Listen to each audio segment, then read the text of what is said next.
Profesora Pablo Cifuentes, adelante cuando desee. Muy bien, de acuerdo, muchas gracias. En primer lugar, buenas tardes a todos. Mi nombre es Elena Pablo Cifuentes y voy a realizar la charla dedicada a la introducción a la programación, así como la ponencia dedicada a las ejemplificaciones de programación. Después de la introducción al curso que tuvo lugar ayer por Ana María Martín Cuadrado, Juan Antonio Planas Domingo y Ana Lagunas Jimeno, siguieron con las ponencias de Juan Salame Sala, con una introducción que permitirá seguir más fácilmente lo que viene a ser aquellos apartados necesarios para desarrollar una programación didáctica. Para esta ponencia voy a emplear un PowerPoint que proyectaré a la vez que explico, al igual como ocasionalmente cambiaré de pestaña para señalar un par de cosas en la convocatoria de oposiciones, así como en la aplicación Paddock que se utiliza en la función docente. Por último, también me acompañaré muy ocasionalmente de algún material que enseñaré simplemente a través de la cámara, sin necesidad de compartirlo en pantalla.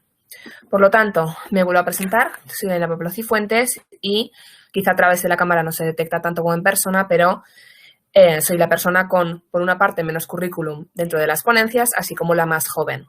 No es un dato casual y es que en la convocatoria a la que me presenté yo en las oposiciones en 2018 me permitió obtener la plaza de manera directa, gracias sobre todo a la programación didáctica. Mi programación didáctica es este documento que estoy enseñando ahora mismo en pantalla y que siguió la normativa al pie de la letra y eso me permitió obtener una nota muy elevada, un total de 9,57 en la prueba de aptitud pedagógica, que me permitió acceder al final con un 8,26 a la plaza de funcionariado en secundaria. Mi programación es de Historia del Mundo Contemporáneo, que es una asignatura que se sitúa en primero de bachillerato en la modalidad de Ciencias Sociales, Letras e Historia del Arte, pero en general es un documento transversal que se puede aplicar a otras asignaturas, puesto que lo que importa es realmente el esqueleto, aquella estructura que vamos a emplear para seguir al pie de la letra todos aquellos apartados que nos indica la normativa. En mi caso, yo me presenté por Aragón, por lo tanto, la convocatoria de oposiciones que he empleado para esta ponencia también es la de Aragón, que además acaba de salir de manera muy reciente. Pero si en alguna ocasión se presentasen otras convocatorias de otras comunidades autónomas, en general la programación didáctica es un documento que la estructura, puesto que está regida por legislaciones nacionales, se suele aplicar bastante bien, si bien siempre es necesaria ser adaptada a las legislaciones de otras comunidades autónomas. En este momento lo que vamos a empezar es con la proyección de lo que viene a ser todo el marco legal y el sistema educativo. Por lo tanto, voy a comenzar a compartir pantalla con el PowerPoint que he preparado en concreto.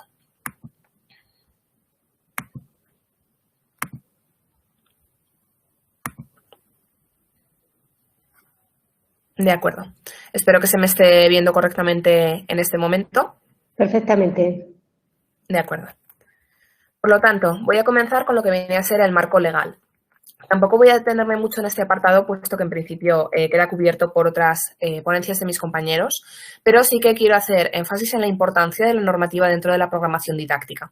La programación didáctica es un documento que sirve para regir la función docente, por lo que es muy importante seguir al pie de la letra todo lo que tiene que ver con la normativa, la legislación, leyes, normas, decretos, reales decretos, etc. Entonces, el primer documento que rige nuestra función es la Constitución Española, que se publicó en 1978 y cuyo artículo 27 está dedicado a la educación. Asimismo, por otra parte, los estatutos de autonomía de cada comunidad autónoma rigen también aspectos relacionados con su educación y, en concreto, en Aragón vamos a encontrar este apartado dedicado en el artículo 73. En la convocatoria de oposiciones, como veremos más adelante, se nos indica toda una lista de normativas aplicables a nuestra programación didáctica, que es algo que en las convocatorias anteriores a la del año pasado no existía, pero que ahora mismo han añadido dentro de las mismas y permite hacer esta herramienta de enseñanza un trabajo mucho más sencillo a la hora de ser defendida dentro de un tribunal. Dentro de la Constitución española nos centramos en las leyes educativas que se nos aplican, en nuestro caso la LOE y la LOMCE, la modificación, así como por último la LOMLOE, pero como ya les hablaron a ustedes en las ponencias anteriores de estas nuevas novedades, así como una gran cantidad de información que les han proporcionado por parte de la UNED, no me voy a detener en estos cambios. Por otra parte, también es cierto que hay que atender al Real Decreto de 2016 que aplica una serie de cambios en las evaluaciones, por ejemplo, en bachillerato, así como todas las implantaciones de nuevos decretos que se pueden aplicar y que además pueden aplicarse si así se indica en la convocatoria de oposiciones, que es el caso como muestra la última convocatoria de Aragón. Por ejemplo, en bachillerato o en la ESO se aplicaron nuevos cambios en torno a la titulación y en ocasiones puede que no se nos exijan directamente en el documento, pero sí que se puede preguntar al respecto a la hora de defender la programación didáctica. Por lo tanto, me gustaría hacer énfasis en la importancia de la normativa, no solo en que esté correctamente aplicada en nuestro documento, sino que también es necesario que estemos actualizados y que tengamos la normativa correcta a la hora de defender cualquier tipo de documento frente a un tribunal. Si nos centramos ya dentro de las etapas en las que vayamos a aplicar nuestras programaciones didácticas, tendremos que ir a sus currículos correspondientes. El Real Decreto de 2014 aprobó los currículos de infantil, primaria, educación secundaria obligatoria y bachillerato.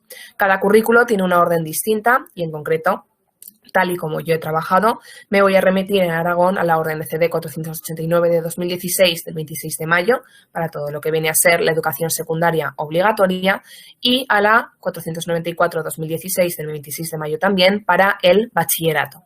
Asimismo, en ocasiones también hay que añadir algún decreto, alguna modificación que pueda añadirse a esta normativa que constituye el marco legal general de una programación didáctica. Insisto, luego más adelante en la convocatoria veremos más pormenorizadamente algún tipo de normativa que hay que atender tal y como se nos indica.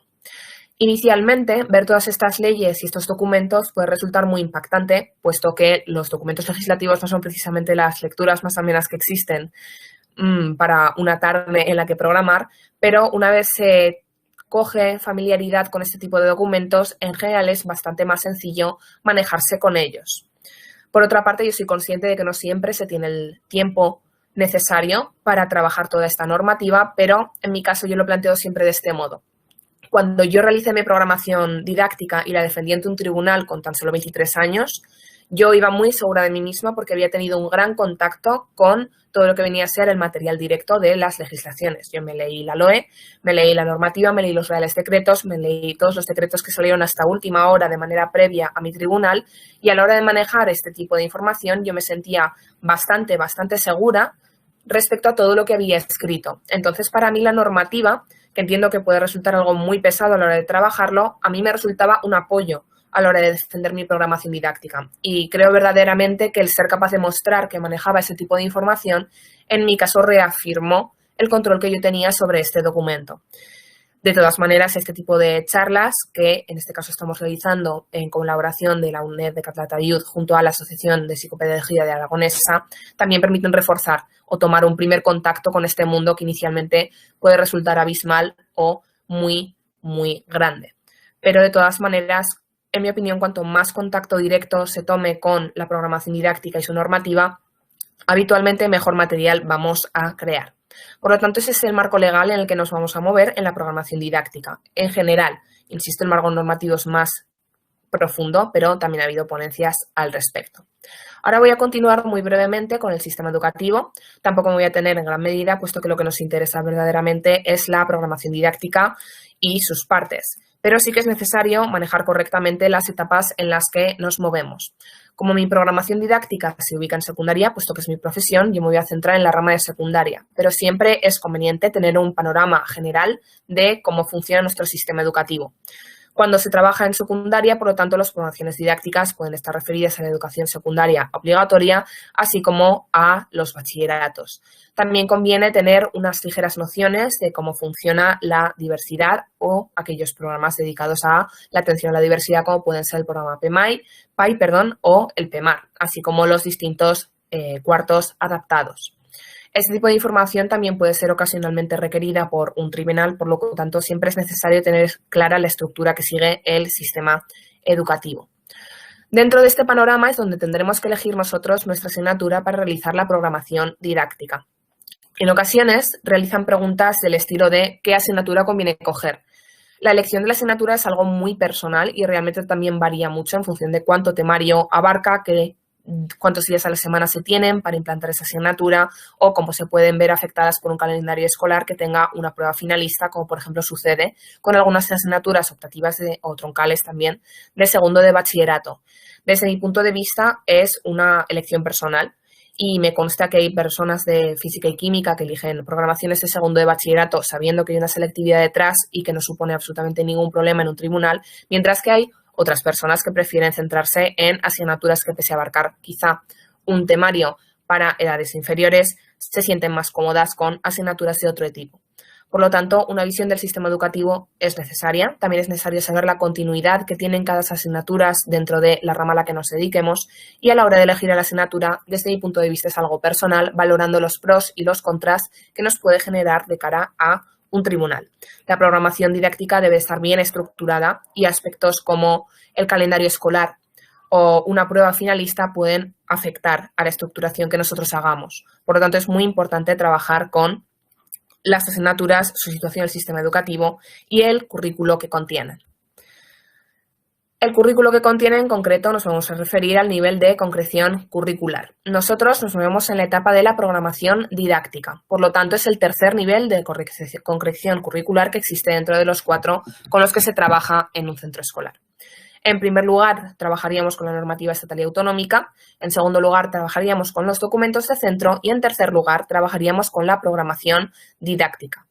Dentro de esta programación didáctica vamos a encontrar, por una parte, la programación de aula. Este es el documento que va a regir nuestro día a día, es decir, están adaptadas al aula en el que nosotros las vayamos a implantar con sus generalidades, con su diversidad y con sus particularidades. Por otra parte está la unidad didáctica, que también consiste en una pequeña parte de la prueba aplicada a la aptitud pedagógica, pero en este caso simplemente en una exposición general de las unidades didácticas, puesto que la programación didáctica es un documento muy voluminoso y no da tiempo a verlo todo en estas sesiones. La programación didáctica, por lo tanto, se sitúa en el tercer nivel de concreción curricular y para ella tenemos que aplicar la normativa y nuestro nivel de concreción. Por lo tanto, por una parte nos vamos a regir por las órdenes que yo he comentado anteriormente, la que rige la coeducación secundaria obligatoria o el bachillerato, y por otra parte también atender a todos esos cambios que se pueden aplicar a la hora de presentar nuestra programación didáctica, es decir, los decretos que puedan aprobarse hasta el momento en el que presentemos nuestra programación. Con ello me refiero, por ejemplo, a que en mi caso, cuando yo presenté la programación didáctica en 2018, hubo una serie de decretos sobre la diversidad que se aprobaron justo en los 3 meses anteriores, estaban en su plazo de revisión y yo sí que era consciente de que iban a aprobarse y los mencioné muy brevemente en la exposición oral. No los tenía escritos en el documento escrito, pero sí que los mencioné de manera que mostré al tribunal que yo estaba actualizada, que conocía la diversidad y toda la normativa que se le aplicaba y que era consciente de que la normativa no es algo fijo, sino que es algo que evoluciona con el tiempo. El cuarto nivel de concreción curricular no nos adapta tanto y no nos afecta tanto a esta ponencia y es que se dedica sobre todo a las adaptaciones que sean necesarias para atender a la diversidad de la clase, así como los otros documentos educativos que rijan este tipo de cambios. Habitualmente eso se trabaja en colaboración con orientación dentro del instituto y como también van a tener una charla dedicada a la diversidad, no me voy a centrar en este apartado tampoco, me voy a centrar en mi nivel, que es la programación didáctica, ya que esta ponencia está dedicada a la misma. Una vez expuesto el nivel de concreción curricular, ya paso directamente a lo que viene a ser el tema central de la programación didáctica. Voy a abrir simplemente el chat un segundo para comprobar que se me esté escuchando correctamente y que no haya ninguna pregunta todavía. Por lo que veo no hay ninguna en el momento, así que voy a continuar ya con lo que va a ser la parte más densa de la programación didáctica. Vamos a iniciar esta parte de la ponencia con una introducción a la programación didáctica.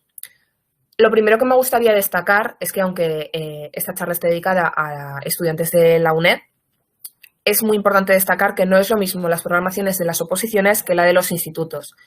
Si existe alguien que ya ha tenido previa experiencia de docente, es importante resaltar que las programaciones que se hagan en los departamentos no son exactamente lo mismo que lo que se tiene que presentar a unas oposiciones de educación.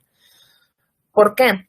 Porque las programaciones de los centros están adaptadas al propio centro escolar y aunque eso también debe hacerlo el documento con el que nosotros trabajemos de cara a un tribunal, una programación didáctica de oposiciones siempre va a tener una cierta connotación idealista, una cierta exposición de cómo sería nuestra función docente aplicada a un marco un poco más teórico que práctico. La programación didáctica esencialmente consiste en un instrumento de planificación para nuestra función. ¿Cuántos días disponemos de clase? ¿Qué temario vamos a poder dar en los mismos? ¿Cómo vamos a distribuir ese temario? ¿Cómo vamos a evaluar ese temario? ¿Cómo vamos a calificarlo? Con una nota numérica, con una adaptación realizada por distintos tipos de pruebas, etcétera. Por lo tanto, cuando planteemos todo este sistema, lo plantearemos de una forma algo más distinta a lo que habitualmente van a realizar luego los centros educativos. Por tanto, es importante manejar esas diferencias y yo sí que doy el consejo de que si se disponen de programaciones de institutos, es necesario igualmente trabajarlas desde un marco un poco más teórico, enfocadas a lo que viene a ser una oposición de tribunal. Por lo tanto, esa programación didáctica va a tener que cumplir esas 3 preguntas que yo he proyectado en la pantalla. La primera pregunta es ¿qué es? A la cual ya he respondido. Es un instrumento de planificación, es un instrumento de organización realmente. Con ella no vamos a trabajar con los alumnos directamente, lo que vamos a hacer es utilizarla como un método de organización para realizar luego nuestro trabajo. Sí que es cierto que se realiza por parte de los departamentos, de acuerdo a los documentos de centro, así como de las comisiones pedagógicas que se llevan a cabo en las coordinaciones, pero se elaboran siempre de manera previa a las clases, es decir, ya adaptadas al curso que nosotros vamos a conocer. Deben estar diseñadas de manera que se puedan implantar directamente cuando cobremos contacto con los alumnos. Ahí nos referimos luego, por ejemplo, con programación de aula. Por lo tanto, cuando uno prepara una programación didáctica enfocándose a unas oposiciones, lo que tiene que hacer es habitualmente seguir el curso en el que se habría implantado. Conviene seguir el calendario escolar con el que se trabaja en ese momento y sobre el cual tiene como tema la actividad que he diseñado para esta ponencia, pero es necesario que estén ya totalmente adaptadas. En mi caso, yo realicé las oposiciones en 2018 y mi programación didáctica estaba basada para el curso 2017-2018. Yo cogí el calendario escolar de Educaragón y lo que hice fue seguirlo como si yo hubiese realizado una programación didáctica para ese año, como si lo hubiese trabajado ese año. A continuación, vamos a trabajar un poco sobre aquel apartado dentro de la oposición que rige esta prueba. Por lo tanto, dentro de la oposición, en primer lugar, vamos a tener la convocatoria. Para ello, tenemos que seguirla estrictamente y no podemos salirnos en absoluto del marco, que tampoco es increíblemente rígido, que nos va a marcar esa convocatoria. ¿Dónde vamos a encontrar la convocatoria? Habitualmente en la página web dedicada al sistema educativo de cada comunidad autónoma. En nuestro caso, ya que yo realicé esa oposición en la Comunidad Autónoma de Aragón, en Educaragón. La convocatoria lo que va a hacer es regir todo el procedimiento de entrada, pero también nos va a explicar qué pruebas se nos van a aplicar y qué contenidos habitualmente deben aparecer. La prueba que afecta a la programación didáctica es la segunda prueba, que se denomina de aptitud pedagógica y técnica. Esta segunda prueba no es una prueba única, sino que está dividida en 2 apartados distintos que también reciben una ponderación distinta. El primer apartado es la programación didáctica, que es en lo que yo me voy a centrar en esta ponencia, mientras que el segundo apartado se dedica a la unidad didáctica, que viene a ser una concreción de nuestra programación didáctica adaptada a cada unidad, a cada pequeña parte del temario que ya hemos diseñado, que nosotros vayamos a implantar en el aula. La programación didáctica tiene que estar adaptada a una materia o etapa.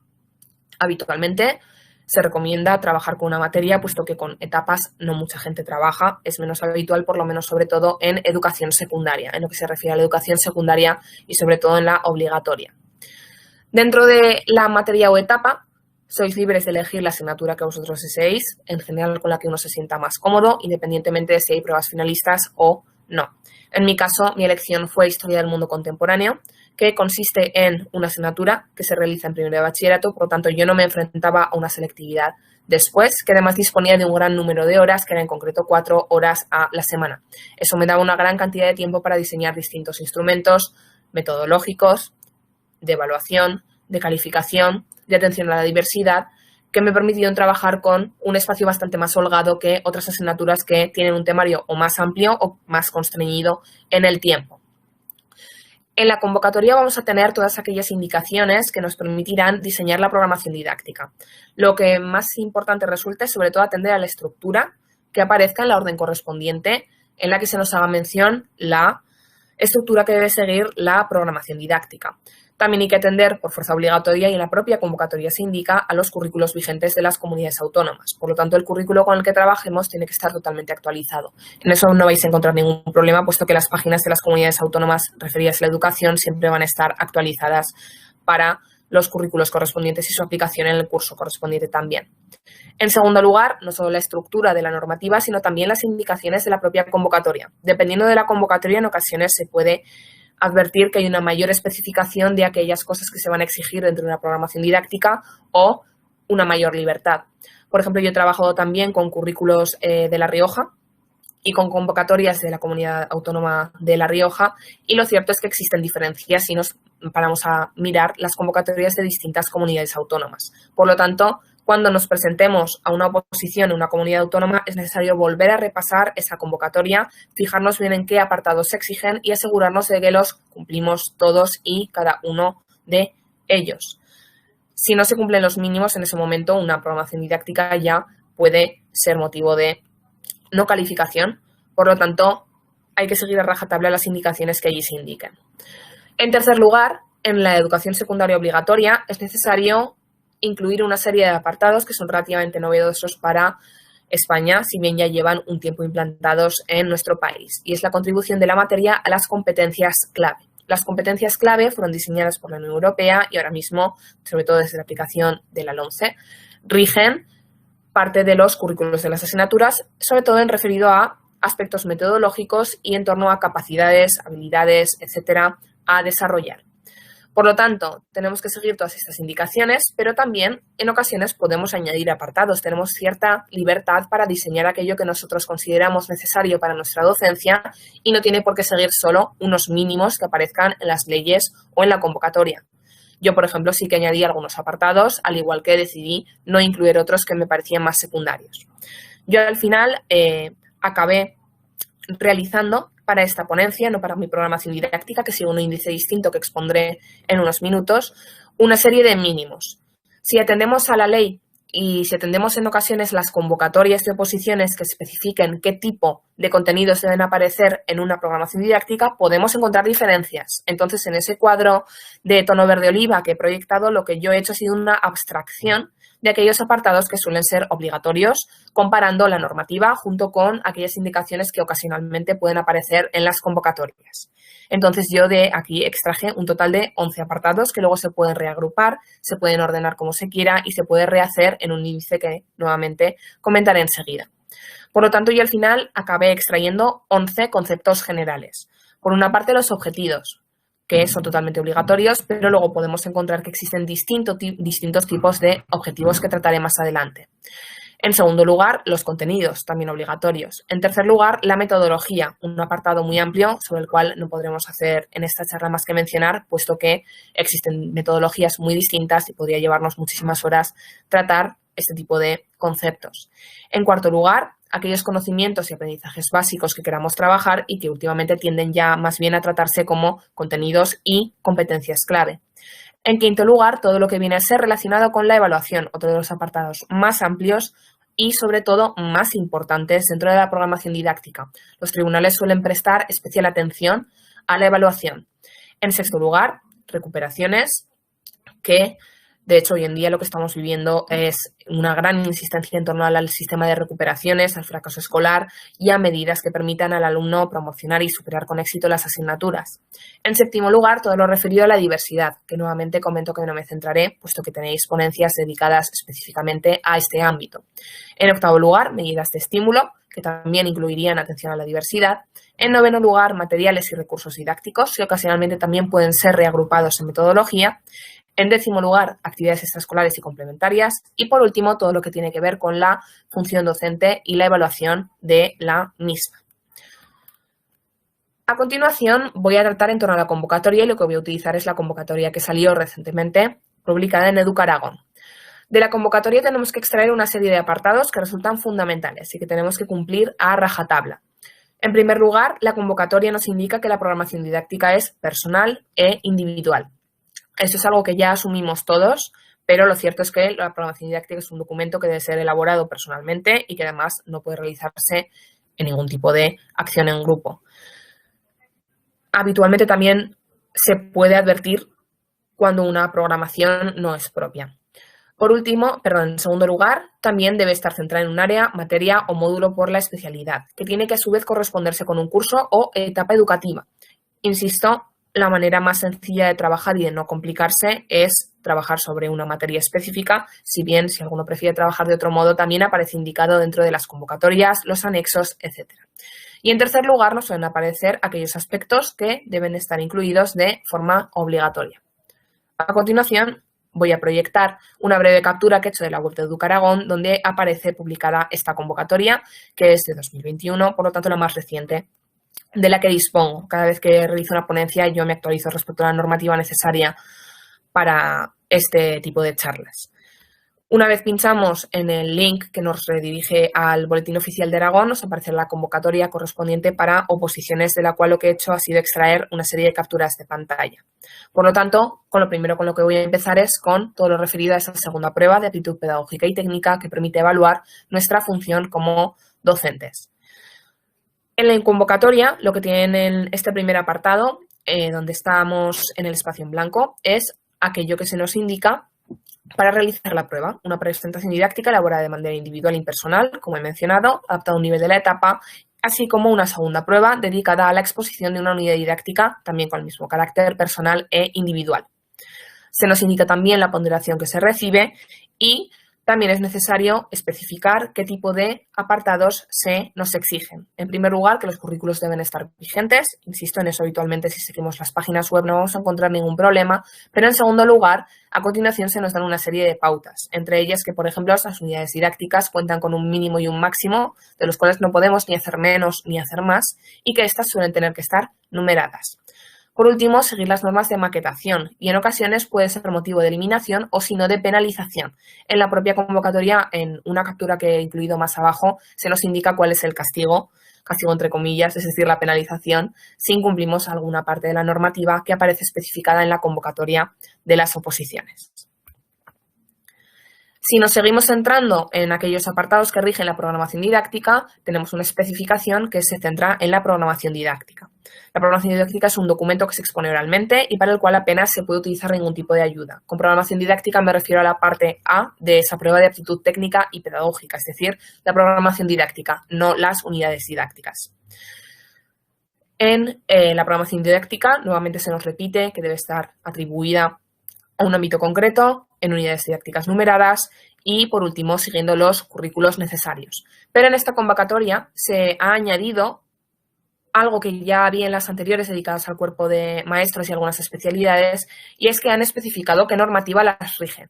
Cuando yo me presenté en 2018 no teníamos esta ventaja, yo no tuve un índice de material normativo al que poder acudir, me guié por las indicaciones que encontré en Educaragón, así como consultando las normativas generales desde las leyes como la LOE o la LOMCE o acudiendo a los estatutos de autonomía, a normativa de la Unión Europea, etc. Este trabajo ha sido ahora muy facilitado y que se puede acceder fácilmente desde Educaragón y recomiendo que se consulte puesto que esta vez nos lo están proporcionando directamente. Por lo tanto, en el anexo 5, en el anexo quinto del Boletín Oficial de Aragón dedicado a esta convocatoria, podemos ver cómo se nos indica toda una serie de referencias básicas de los currículos y de normativas generales. Insisto, yo sé que cuesta mucho tiempo leer todo este material, pero en mi caso para mí era un soporte a la hora de presentar el material delante del tribunal. Yo me sentía muy segura trabajando con normativa, era una manera de reafirmar que estaba haciendo lo que yo quería. Dentro de que el derecho es un ámbito de interpretación, la normativa educativa es bastante clara respecto a lo que debe seguirse en la función docente. Si luego nos centramos en lo que viene a ser aquellos aspectos más exigentes de la convocatoria, se nos indica que debe seguir los puntos establecidos en el anexo cuarto de la convocatoria y en concreto los puntos especificados. Asimismo, también se nos indicará la extensión que debe seguir y las unidades didácticas que se nos pueden permitir, que varían en función de la especialidad. Por lo tanto, cuando se consulte la convocatoria, es muy necesario atender la especialidad de la que provenimos para realizar correctamente este documento. La programación didáctica en la convocatoria en la que yo me presenté, así como en esta, tiene que tener una extensión de 30 y 60 páginas, formato DIN A4. En mi caso, lo que yo escogí fueron 60 páginas. Cuanto más se pueda aprovechar el espacio sin tampoco jugar con márgenes o fuentes, etcétera, que eso también suele aparecer especificado en las convocatorias, mejor. En mi caso fue necesario incluir bastante información, pero también jugar con la maquetación de manera que me permitiese manejar ese espacio de la manera más cómoda posible. De nuevo, se nos indica la penalización si no se sigue alguno de esos apartados, que en este caso son 2 puntos respecto a la puntuación que se le asigne en la defensa de la misma. Es muy necesario no saltarse este tipo de aspectos hay que cumplirlos y no merece la pena intentar jugar con ellos. Cuanto más se cumplan y mejor nos sintamos a la hora de seguirlos, va a ser más sencillo presentar una programación didáctica. Cuando se presenta la programación didáctica durante la prueba de aptitud técnica y pedagógica, no se puede llevar ningún material. Las programaciones estarán a la disponibilidad del tribunal y no nos podremos ayudar más que de un pequeño índice, como por ejemplo algo así. Entonces, en esta hoja que yo estoy mostrando en pantalla ahora mismo, sería el único elemento que podríamos utilizar de cara a consultar algún apartado que habitualmente se dedica única y exclusivamente a las unidades didácticas. En la primera parte de la programación didáctica no se suele utilizar ningún tipo de material de ayuda más allá de un guión como el que he mostrado, que además debe entregarse siempre al final de la exposición. Por lo tanto, siempre de acuerdo a los currículos, siguiendo las indicaciones, también las de maquetación, muy importante, puesto que si no se nos pueden aplicar una serie de penalizaciones correspondientes. Voy a parar brevemente la presentación y voy a consultar el chat por si existe algún tipo de duda. Entonces, si hasta el momento os ha surgido alguna duda referida a la convocatoria o al sistema educativo, si os puedo solucionar, echo un vistazo al chat durante un segundito.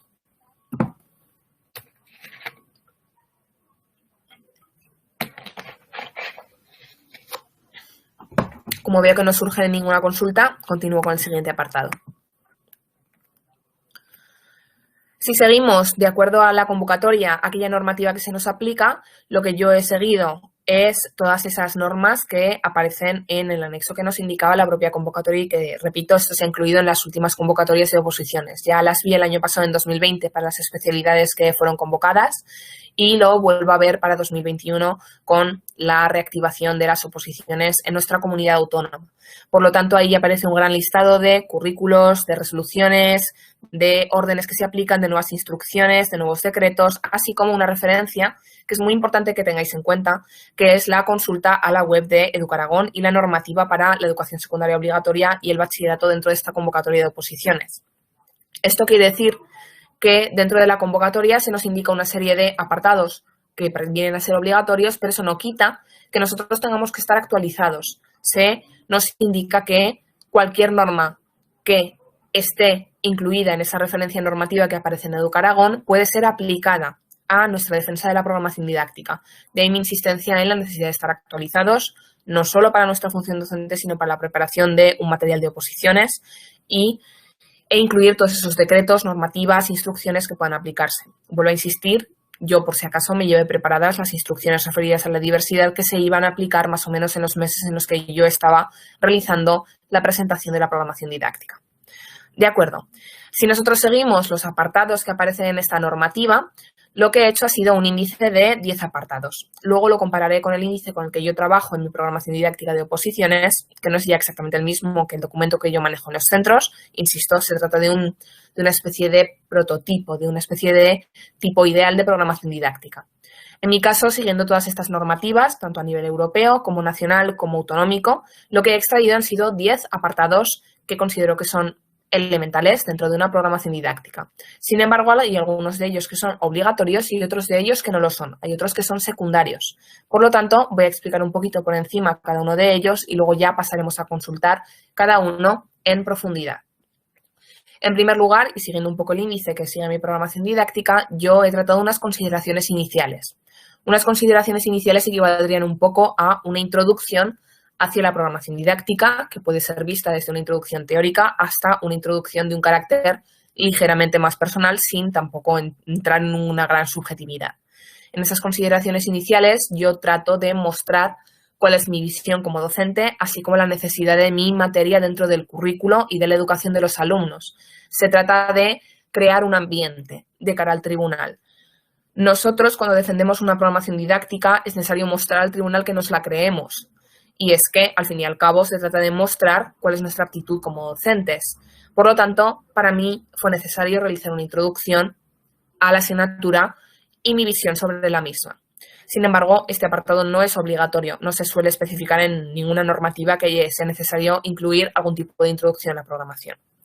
En segundo lugar, está la contextualización, todo lo que viene a ser el centro educativo, que desde mi punto de vista es un apartado totalmente necesario, pero lo cierto es que si acudimos a las normativas de las leyes de educación o de los reales decretos, no siempre aparece mencionado, o no al menos de forma directa, aunque muchas veces sí que aparece de forma indirecta, todo lo que viene a ser el contexto educativo. Por lo tanto, a mí me parece un apartado necesario, pero que sin embargo ocasionalmente en las convocatorias y oposiciones o en las normas no queda claro que sea un apartado que deba ser estrictamente obligatorio. De todas maneras, mi consejo, mi recomendación es que se incluya un desarrollo, puesto que las programaciones didácticas deben insertarse en contextos lo más reales posibles. Por lo tanto, yo sí que recomiendo que sean incluidas. En tercer lugar, los objetivos, estos apartados que aparecen en un verde oscuro, ya sí que son obligatorios. Los objetivos son obligatorios, los trataremos en profundidad dentro de un rato, así como los contenidos y su temporalización. También las competencias clave, la metodología a aplicar, la atención a la diversidad, muy importante, cada vez más importante, y de los cuales ya os hablaré en la ponencia de mi compañera. En octavo lugar, los elementos transversales, un apartado que no aparece muy claro dentro de las convocaciones, pero sí que aparece a veces mencionado de forma indirecta en los currículos, en algunas menciones, dentro de algunas leyes, algunos decretos. Por lo tanto, mi consejo es que se incluya, pero además es que es un apartado que dinamiza mucho una programación didáctica. Si no conocéis lo que es, lo trataremos en profundidad más adelante. En noveno lugar, la evaluación, un apartado fundamental, obligatorio, y en el que el tribunal se detiene mucho a la hora de revisar. Por lo tanto, cuanto más limpio esté, mejor. Sin embargo, nos podemos centrar muy poco en él, puesto que es un apartado que muy ocasionalmente requiere una cantidad de tiempo enorme.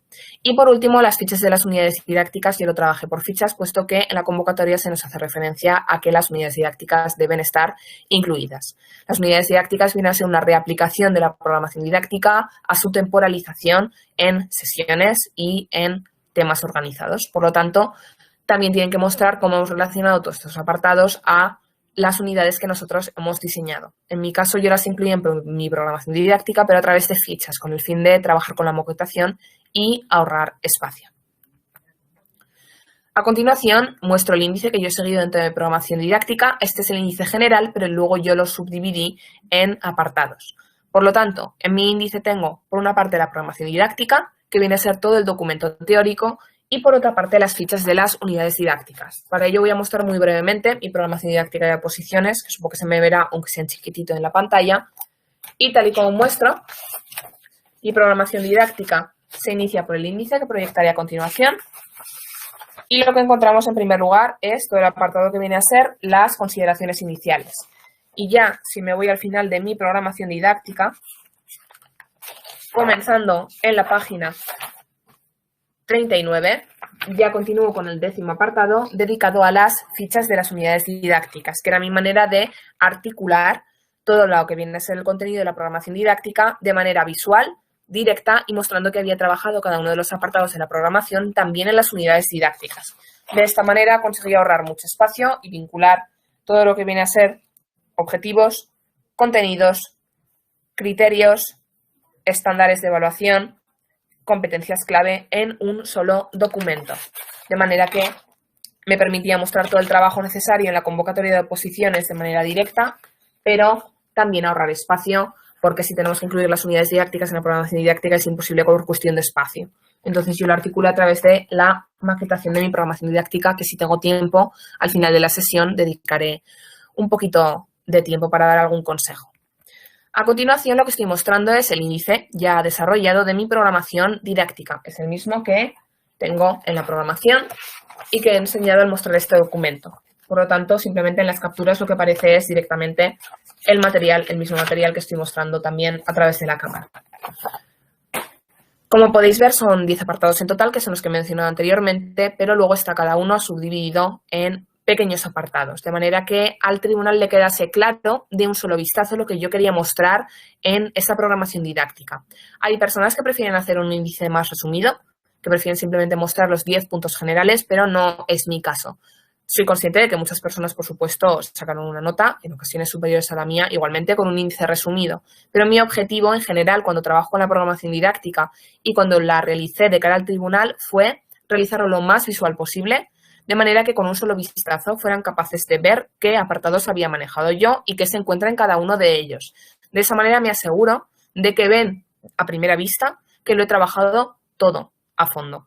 que se ven las unidades didácticas con su mínimo y máximo, por lo tanto yo hice 14, me encontraba entre esas 2 y 18 que se permiten en mi especialidad, y que dentro de cada apartado en la programación didáctica había cumplido con todo lo que se requiere. Para mí era una manera de facilitar el trabajo al tribunal, un tribunal que ve en ocasiones hasta una decena de programaciones didácticas diarias. Por lo tanto, si mi índice de 10 puntos resumido va a ser más similar al de otra persona, yo opté por hacer un índice desarrollado que permitiese al tribunal ver de manera directa lo que había trabajado y de esa manera individualizarme, destacar también frente al trabajo de otras personas. No creo que la competitividad sea algo particularmente necesario a la hora de trabajar en la programación didáctica, pero yo buscaba tener todas las herramientas disponibles que me permitiesen identificarme con el documento que yo estaba mostrando en ese momento. Entonces en ese momento pensé que frente a 10 índices resumidos, más valía hacer uno que demuestre el trabajo que yo había realizado para esa unidad didáctica, para esa programación didáctica. Ahora ya lo que voy a hacer es pasar a los distintos apartados y lo que voy a hacer es una mezcla entre las dos ponencias que están dedicadas a esta sesión, que es tanto la programación didáctica como la introducción y ejemplificación a la misma. De esta manera ganamos tiempo que si no, no podría desarrollarse una ponencia de 2 horas para ellas. Pero voy a pausar de nuevo un momento la exposición para fijarme en el chat durante un segundo. Vale. A ver. Vale, contesto alguna de las preguntas. Les voy a leer en voz alta también. En términos de maquetación, para que sea manejable, sí tengo algunas recomendaciones. Sí que las tengo. Las realizaré al final de la ponencia, puesto que, ya que aparecen menos regidas en la convocatoria de 2021, hay más libertad para la misma. Por lo tanto, digamos que permite jugar con la maquetación, con los márgenes, con los diseños de las tablas, con la información que se incluye en la misma para ello. Yo también con unas normas más rígidas en maquetación, a mí sí que se me especificaba tamaño y tipo de letra, pude jugar mucho con la maquetación, por lo tanto sí que lo trataré un poquito más adelante. En la convocatoria no se especifica la maquetación, por lo tanto mi consejo es que se siga las normas de convocatorias anteriores. En mi caso creo recordar que era Arial tipo Arial, tamaño creo recordar que 12, creo recordar que era 12 o si no 11, una de las dos.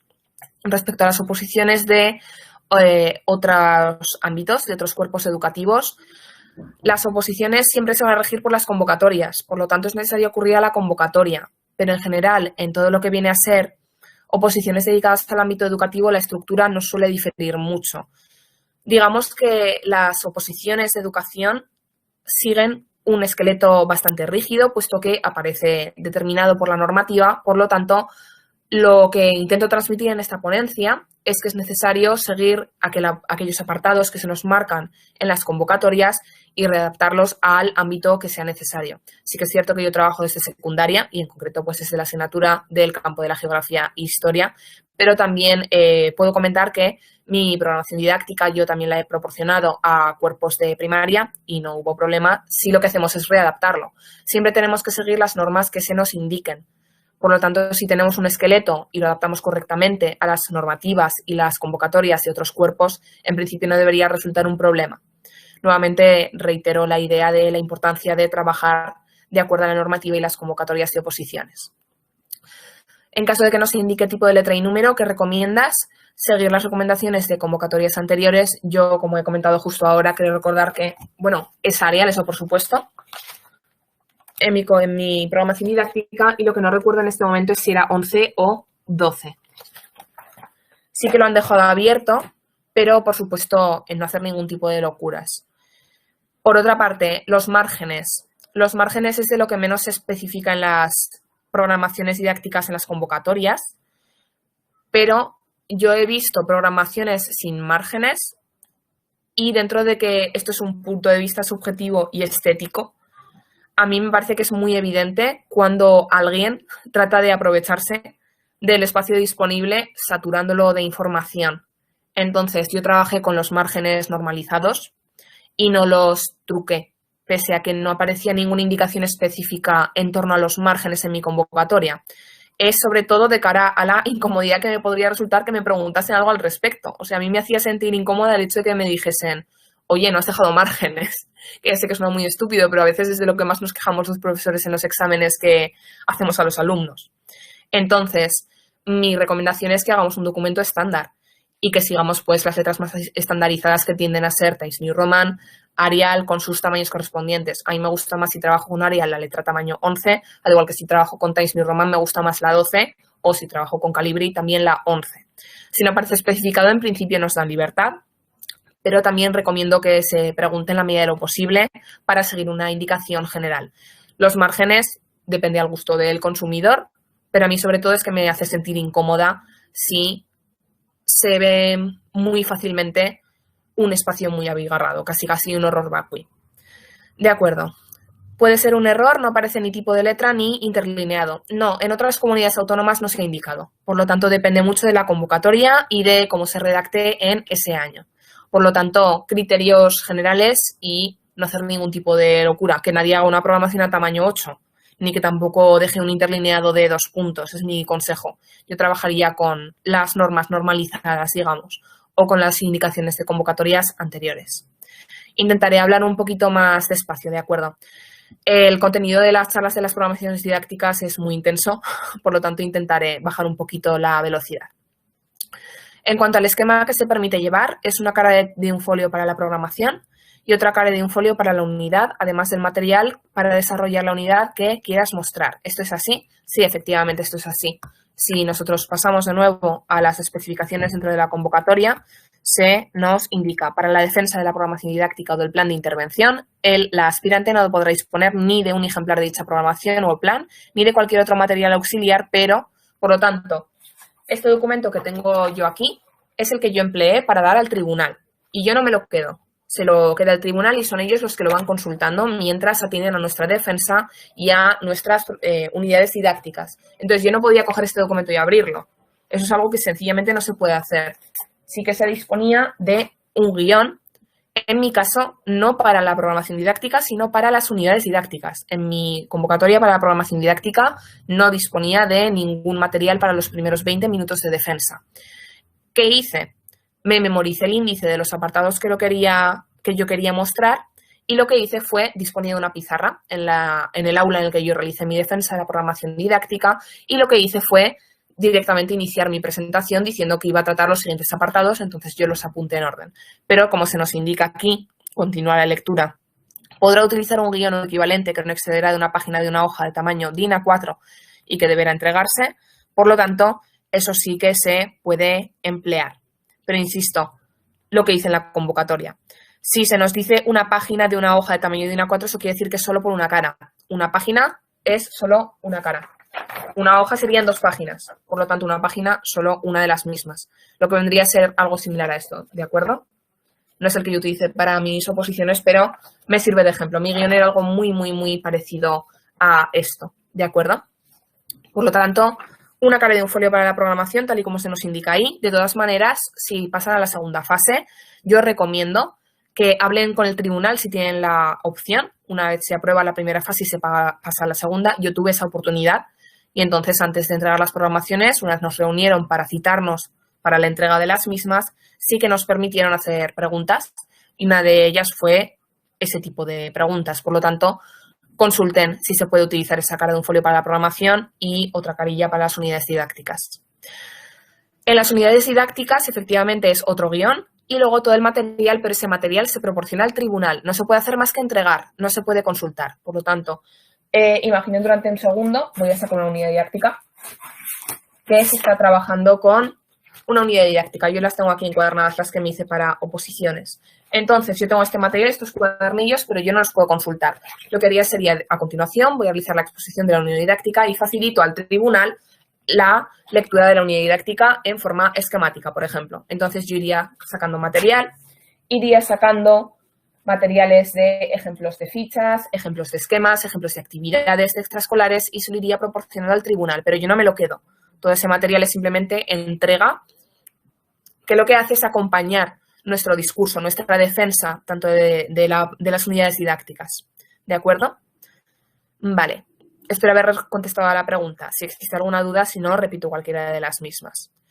Y la última pregunta es, ¿se puede poner tamaño 10 en el desarrollo y tamaño 10 tamaño 12 en el desarrollo y tamaño 10 en las tablas? Por ejemplo, ¿hay problema en esa línea?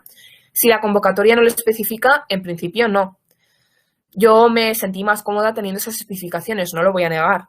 Pero si la convocatoria es lo que nos dice, esta convocatoria yo la saqué directamente de la convocatoria de 2021 en el BOA. En principio, sin una indicación, se nos da libertad. Lo que pasa es que yo pienso que esa libertad que se nos proporciona debe ser utilizada con mesura. Yo personalmente no creo que sea un problema utilizar tamaño 12 en el desarrollo y 10 en las tablas si en la convocatoria no se nos indica de otro modo. Pero revisar la normativa, revisar la convocatoria y, si es necesario, realizar las consultas correspondientes. ¿De acuerdo? Pero, por ejemplo, en mi programación didáctica, en las tablas que yo empleé para mis unidades didácticas, yo sí que toqué los márgenes. En lo que viene a ser el cuerpo de la programación, no. Pero, por ejemplo, en el cuerpo de la programación, mis márgenes están normalizados. Por lo tanto, ahí no jugué, pero con la maquetación de las tablas, que es un poco más similar a las diferencias de tamaño de letra que comenta la compañera, yo sí que toqué aquí. Aquí sí que se ve claramente que yo me he aproximado en la medida de lo posible al espacio que se me proporcionaba en el folio. Entonces, yo creo que el tamaño de letra en desarrollo y tablas gira un poco en torno a lo que yo hice también con la maquetación de mis tablas. Insisto, siempre regirse por las convocatorias y por los comentarios que podamos tanto hacerle nosotros como preguntar al tribunal, ¿de acuerdo? O que el tribunal nos indique a nosotros mismos. Vale, pues una vez respondidas estas preguntas, voy a continuar con los apartados dentro de la programación didáctica. Insisto, intentaré ir un poquito más despacio como lo solicitaba el compañero o la compañera.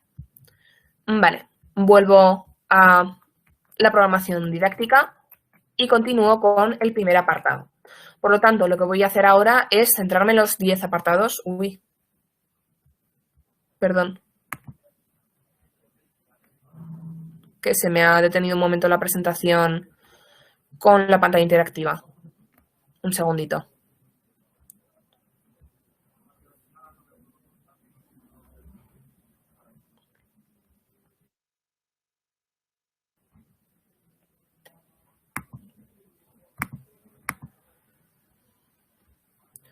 Si no, empezaré a explicar y enseguida proyecto lo que sea necesario, que no es un problema. Entonces, el primer apartado con el que yo inicié mi programación didáctica venía a ser las consideraciones iniciales. Entonces, en esas consideraciones iniciales, como he comentado cuando yo estaba comentando ese índice, lo que hice fue hacer una introducción a la programación didáctica. En esa introducción a la programación didáctica yo lo dividí a su vez en distintos apartados con el fin de que quedase lo más claro posible. Lo que hice fue un apartado un poco más opcional y un apartado un poco más introductorio, más personal. Voy a comprobar un momento por el chat si se ve correctamente todo. Vale, supongo que no tiene ninguna duda, puesto que no veo comentarios en torno a la presentación.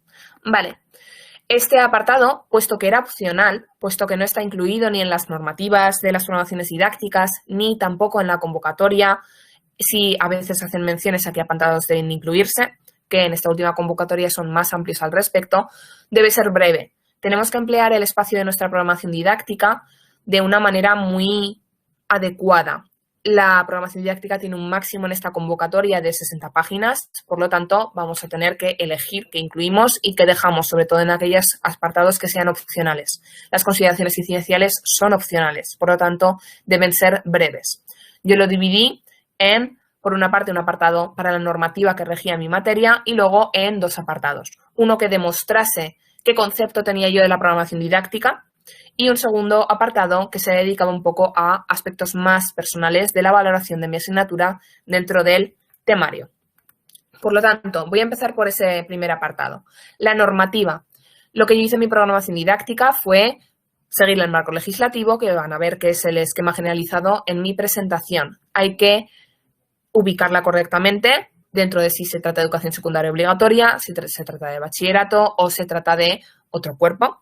Y luego hay que ubicarla correctamente dentro de su itinerario, si se trata de letras, es decir, humanidades, si se trata de ciencias sociales, si se trata de disciplinas artísticas, artes escénicas, etc. Por lo tanto, ubicarla correctamente es importante. Para ello, lo que más conviene es consultar los currículos de los decretos que rigen todo lo que viene a ser nuestras asignaturas. En nuestro caso, las órdenes ECD, correspondientes a la ESO y a bachillerato. Insisto en que no se tire de conocimiento general para ubicar las materias escogidas. Las leyes cambian los itinerarios. Estamos viendo grandes cambios dentro de los itinerarios con las nuevas normativas.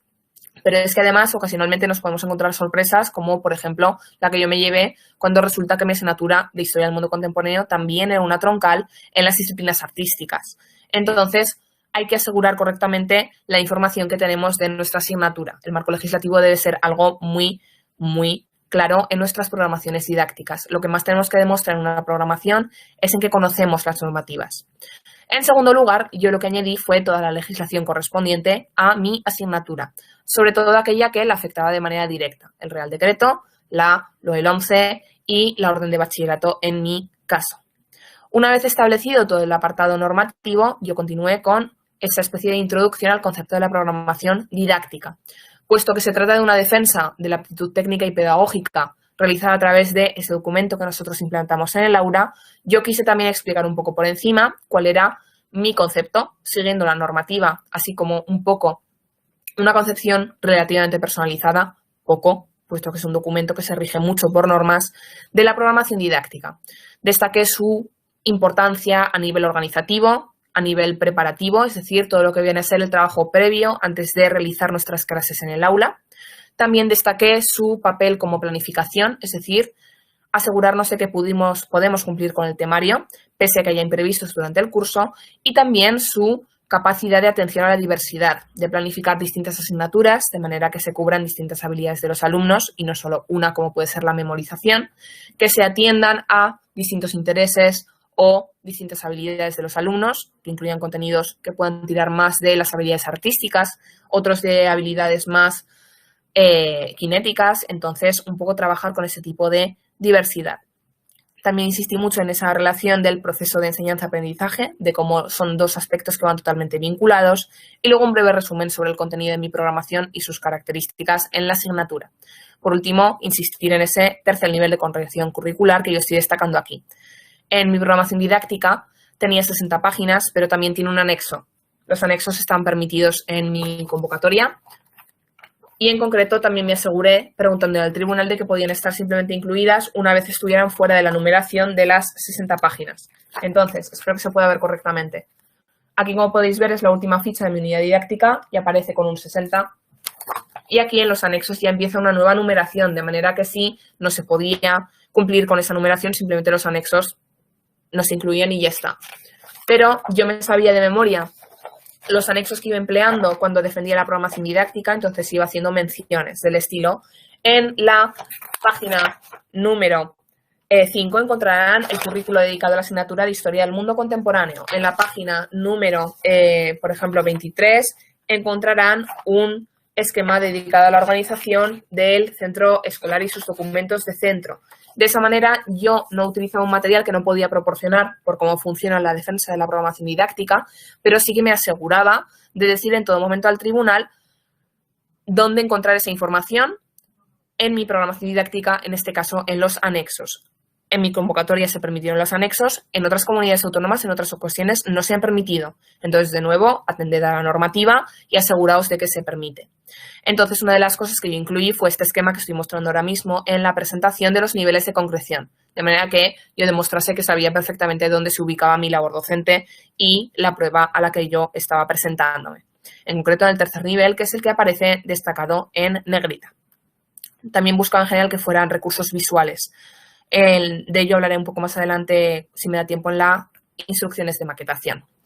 En mi programación didáctica, lo que estoy mostrando ahora son una serie de apartados resaltados. Entonces, la programación didáctica va a ser un documento de 60 páginas que van a ver una y otra y otra y otra vez los miembros del tribunal.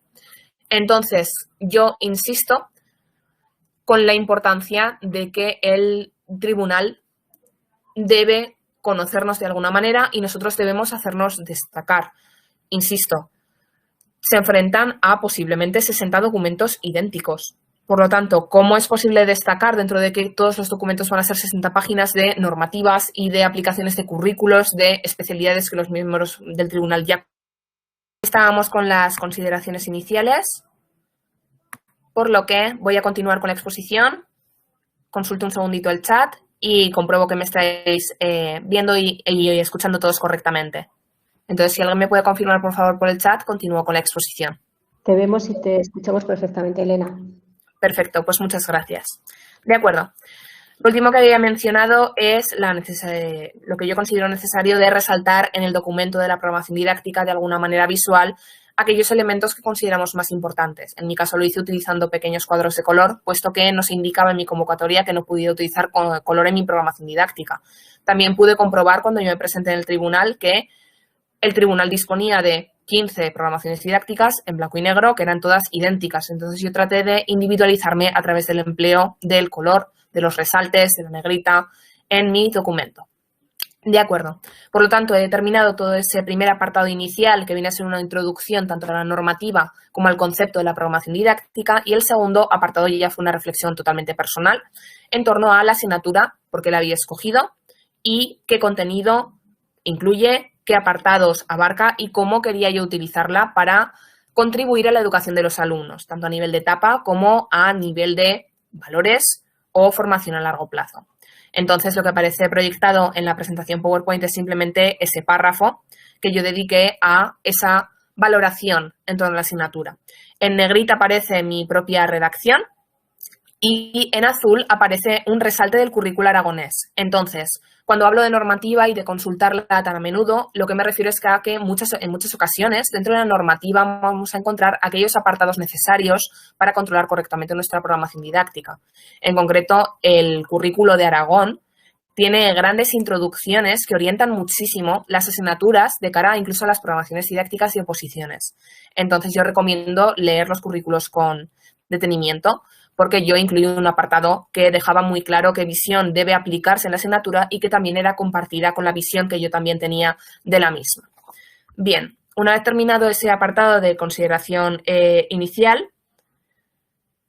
lo que hice fue continuar con la contextualización. Cuando yo me presenté, no era un apartado exactamente obligatorio. Es como que no había una especificación directa. Cuando yo me presenté en mi convocatoria aparecían los apartados que debían incluirse. Por ejemplo, aparecía objetivos, competencias clave, metodología, evaluación, todos enumerados en una misma lista. Pero la contextualización aparecía de manera directa. Lo mismo me sucedía en la normativa, como por ejemplo en la LOEL 11. Pero sí que se indicaba de maneras indirectas que obviamente tú vas a trabajar dentro de un contexto escolar. Entonces, desde mi opinión de vista, aunque no se incluye ocasionalmente en las convocatorias, y en concreto en esta convocatoria nos aparece ese tipo de lista, desde mi punto de vista es necesario contextualizarnos, es algo obligatorio. Habéis tenido ya una charla dedicada al contexto, por lo tanto tampoco me voy a detallar mucho. Además, este apartado, siendo que nuevamente no es obligatorio, también considero que debe ser un tanto breve. Yo lo dividí en 4 apartados. Nuevamente ese marco normativo, esa legislación con la que yo prefiero trabajar. Luego un contexto humano y social dedicado más al alumnado. Luego el contexto escolar, lo que vendría a ser el centro. Y por último el aula y la asignatura que se iban a implantar. Por lo tanto, de lo más grande a lo más pequeño. Yo suelo trabajar así, desde lo general hasta lo específico. Por lo tanto, nuevamente, marco normativo, lo que viene a ser Constitución, LOEL 11, Reales Decretos y el desarrollo curricular en las órdenes que rigen los currículos en la Comunidad Autónoma de Aragón. Añadir cualquier mención que sea necesaria.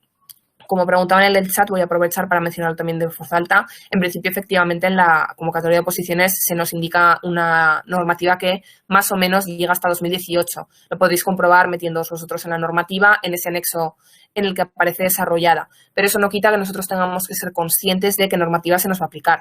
La LOMLOE se encuentra en revisión, pero eso no quita que nosotros seamos conscientes de que va a ser una ley que puede implantarse y afectar a nuestra docencia. Por lo tanto, aunque no aparezca por escrito, yo considero que es necesario mantenerse informados. Por lo tanto, una vez tratada la legislación, ya pasamos a ese contexto humano y social. En este apartado simplemente quiero hacer 2 menciones.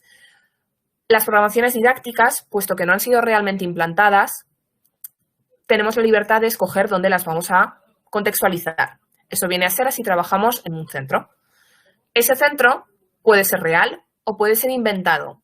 La elección de los mismos es totalmente personal. Yo prefiero que sea un centro real porque me incomoda que me puedan hacer preguntas en el tribunal que yo no maneje sobre el centro al que me refiero. Por otra parte, trabajar sobre un contexto inventado puede que nos permita una mayor libertad a la hora de diseñar según qué tipos de actividades. Lo que sí que debe de ser es realista, sea real o inventado, lo que sí que tiene que ser es un contexto realista. No nos contextualicemos en una zona de gran desarrollo económico en el que no exista la diversidad y en el que vayamos a tener los recursos más chulos de España. Tenemos que trabajar en contextos realistas. Por ello, yo recomiendo que se tome de base un centro real.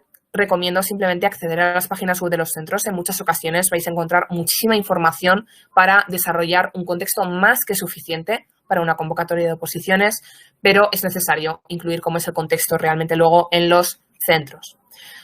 También daba su ubicación geográfica, que en ocasiones puede afectar si hay transporte escolar, si no lo hay, las horas de llegar a clase, posibles imprevistos, así como trabajar ese contexto socioeconómico o sociodemográfico, de dónde proviene el alumnado. Hay inmigración en la zona en la que se ubique. Pueden existir problemas relacionados con contextos económicos, material de aula que se pueda ver afectado por este tipo de situaciones. Por lo tanto, proporcionar el contexto del instituto en el que nos movemos también es importante, puesto que puede regir en ocasiones la metodología o las actividades extraescolares que se desarrollen en la programación didáctica que hemos diseñado. Y por último, incluir también las características del alumnado del centro, un poco en relación a la zona, pero por norma general, si tenemos mucha diversidad, si provienen de ambientes culturales muy específicos, etc. Por lo tanto, trabajar el contexto humano y social. En la diapositiva que estoy mostrando ahora mismo, lo que he hecho ha sido proyectar simplemente el apartado que yo dediqué a la contextualización del centro. Son solo 2 párrafos y una pequeña imagen para aligerar un poco el contenido. De nuevo, yo utilizo mucho este tipo de recursos visuales para maquetar y para dinamizar mi programación, pero es un apartado muy escasito.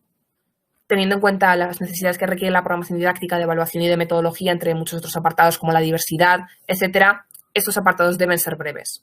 En tercer lugar, trabaja el contexto escolar, que viene a ser, por una parte, el espacio físico del centro, es decir, de qué aulas, de qué recursos físicos vamos a disponer en nuestros edificios, la comunidad escolar que integra nuestro centro y las características de la etapa en la que nos hayamos ubicado. No es lo mismo trabajar en la educación secundaria obligatoria que trabajar en la educación secundaria que ella no requiere obligatoriedad al alumnado. No es lo mismo trabajar en un segundo de la ESO que en un primero de bachillerato. Entonces, el desarrollo intelectual de los alumnos, la madurez, todo ello afecta a la etapa y a la asignatura que nosotros hayamos escogido. Entonces, también decidí establecer unas breves indicaciones al respecto.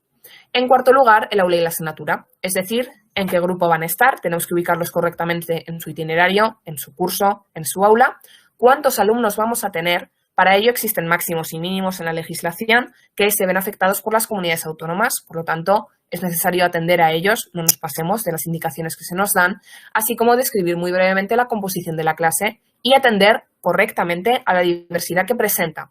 De nuevo, no planteemos situaciones que luego no se vayan a cumplir, porque entonces también nos pueden indicar, oye, ha llegado un alumno en pleno curso a este aula perfecta que tú has planteado. Pues es que las aulas no son ni perfectas ni imperfectas, las aulas presentan diversidad, que es algo positivo que dinamiza las aulas. Por lo tanto, es necesario trabajar de acuerdo a la diversidad existente, de todos los tipos y sin ninguna connotación ni positiva ni negativa. Por último, en según qué etapa se plantee la programación didáctica, también tenemos que atender a si pueden presentar apoyo educativo o no. En mi caso no era así y en general en geografía e historia no trabajamos con apoyo, pero hay otras asignaturas que sí que disponen de apoyos o de desdobles o de otro tipo de dinamización del aula. Por lo tanto, también atender este tipo de apartados. De acuerdo, voy a volver a revisar un momento el chat y continuaremos con el tercer apartado de los 10 que manejo en esta presentación.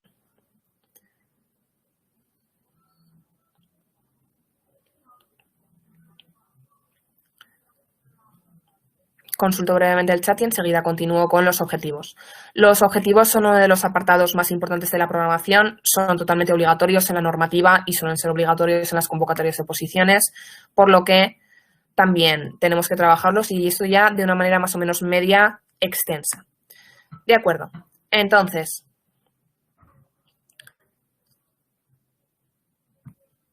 de acuerdo. Me preguntan en el apartado de consideraciones iniciales, una cara o dos, efectivamente, algo así como una carilla, 2 carillas, como máximo 3 y no recomiendo más. Hay que tener muchos límites con el espacio que disponemos en la programación didáctica. Continúo con los objetivos. Puesto que son apartados obligatorios, si no es en la convocatoria, lo es en la normativa, por lo tanto, necesario atender a ellos.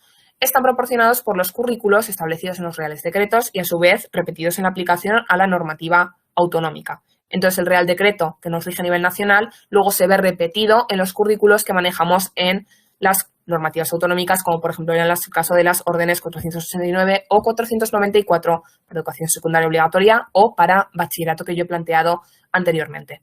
Insisto, como me han comentado anteriormente, pese a que sea para otras etapas educativas, trabajamos con un esqueleto. Ese esqueleto luego se puede readaptar a lo necesario en cada etapa.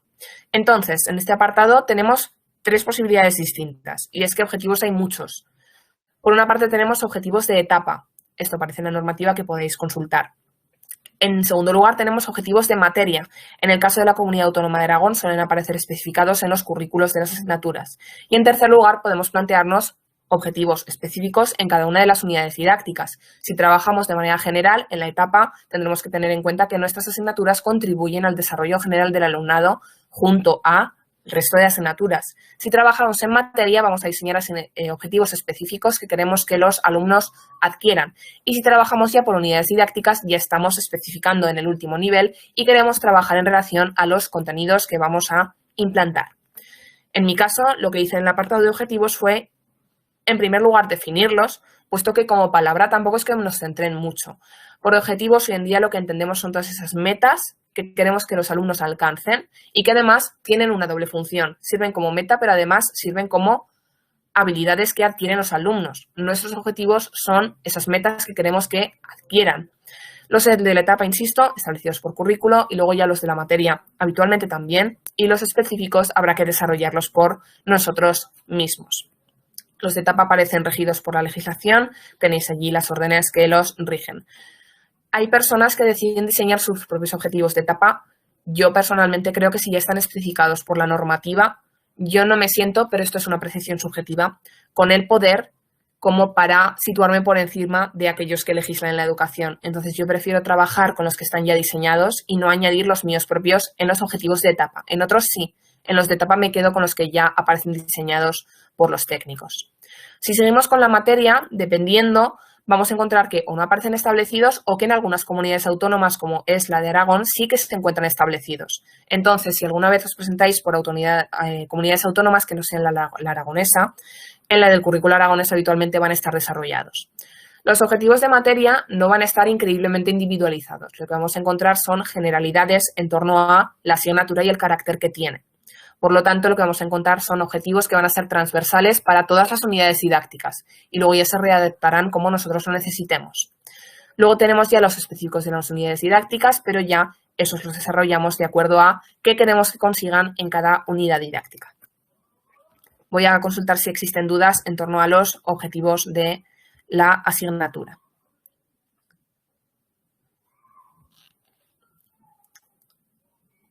A ver, voy a consultar.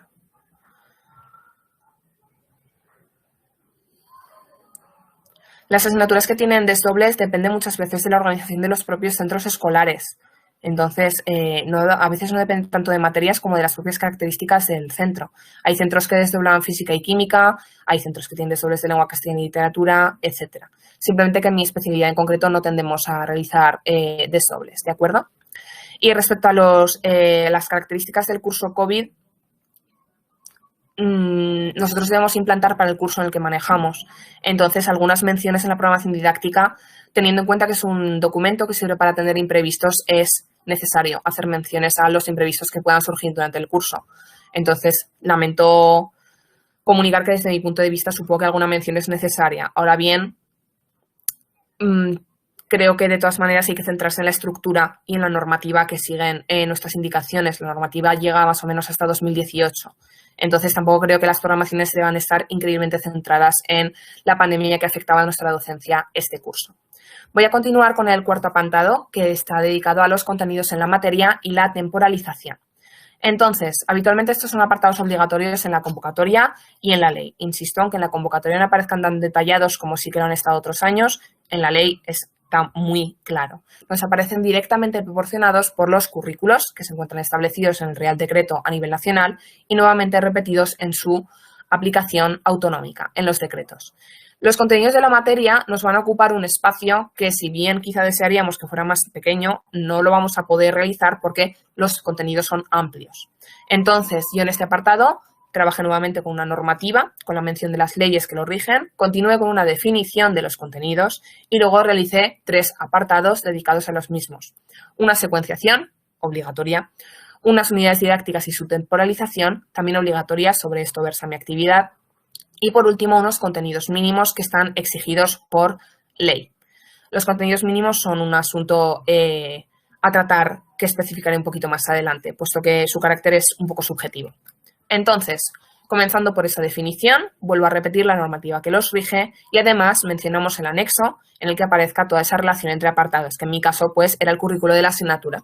Entonces, yo lo que hice en mi presentación fue acudir a mi documento de programación didáctica y a ese anexo que he mostrado anteriormente. Entonces, yo en el anexo lo que tenía era copiada directamente, como estoy mostrando ahora mismo en la pantalla, todo lo que viene a ser el currículo, los contenidos y las tablas en las que aparecen organizadas de acuerdo al currículo de la Comunidad Autónoma de Aragón.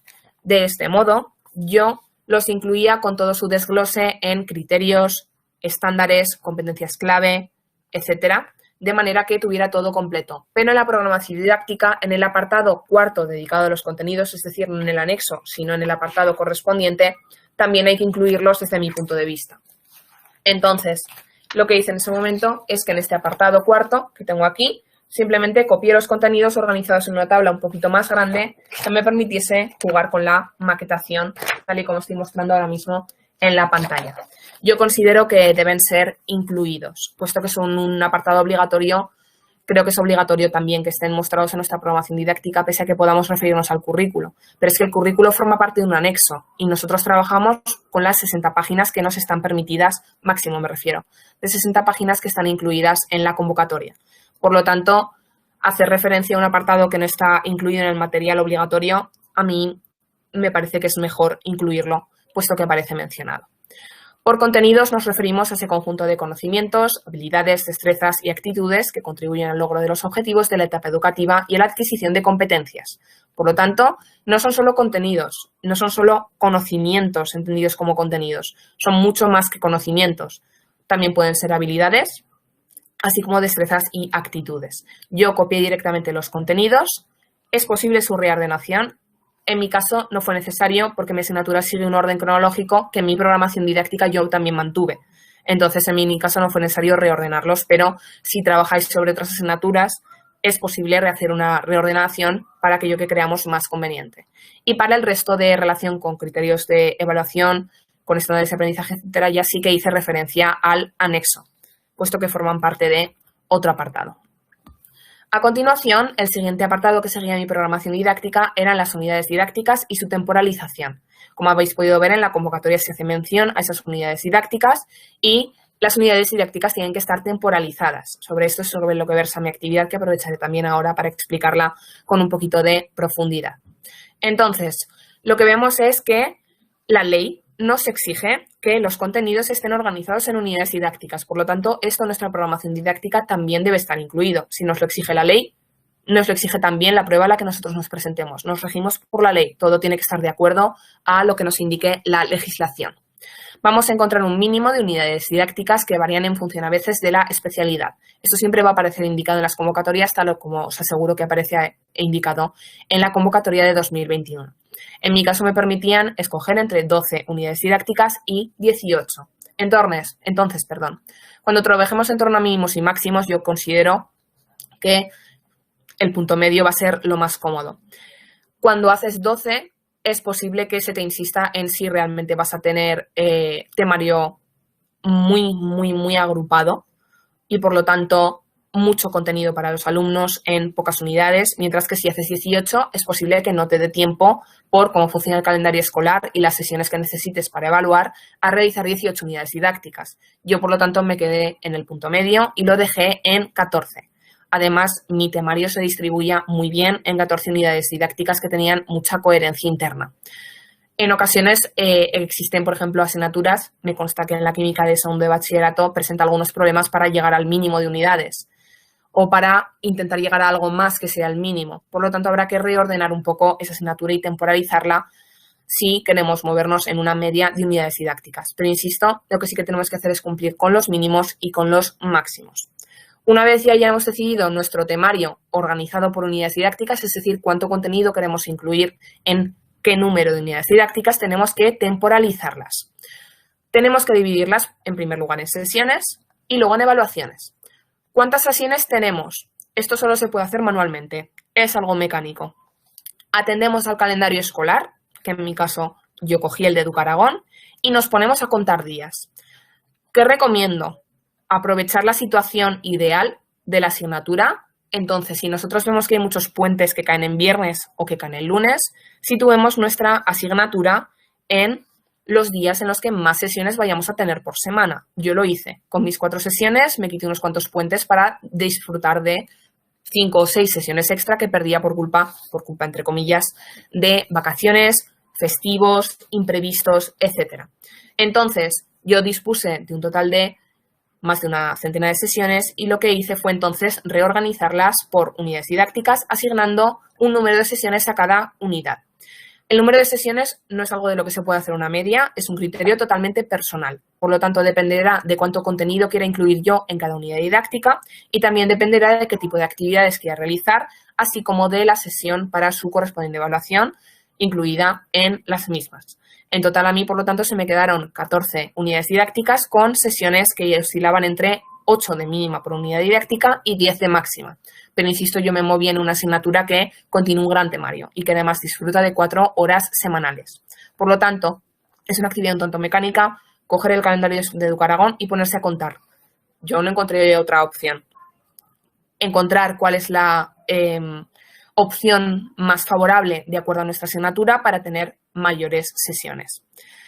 No hay que aprovechar todas las sesiones al máximo y con eso me refiero a que tenemos que dejar ciertos márgenes. Las programaciones didácticas se caracterizan precisamente por ser un instrumento flexible, adaptado a imprevistos y que no tenga que dar todo el contenido exactamente en las sesiones de las que se disponen.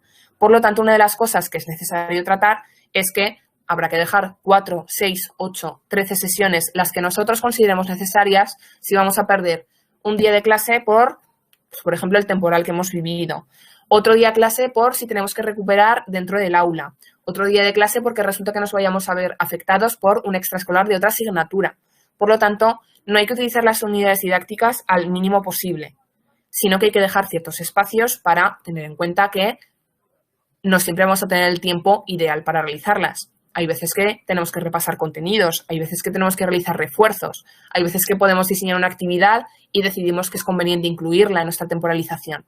Por lo tanto, en esas sesiones que se pueden ver en mi pantalla, 10, 10, 10, 9, 9, 9, 8, 9, 8, etc., no son las totales del calendario de Educaragón. Yo tenía una serie de sesiones extras para posibles imprevistos, de manera que yo demostrase que conocía bien que la programación es un instrumento flexible y adaptado. El tercer apartado dentro de los contenidos serían los mínimos. Los contenidos mínimos son algo que lleva ya instalándose de una forma muy definitiva en los últimos años y que aparecen sugeridos por la ley, pero últimamente se han convertido en algo bastante necesario.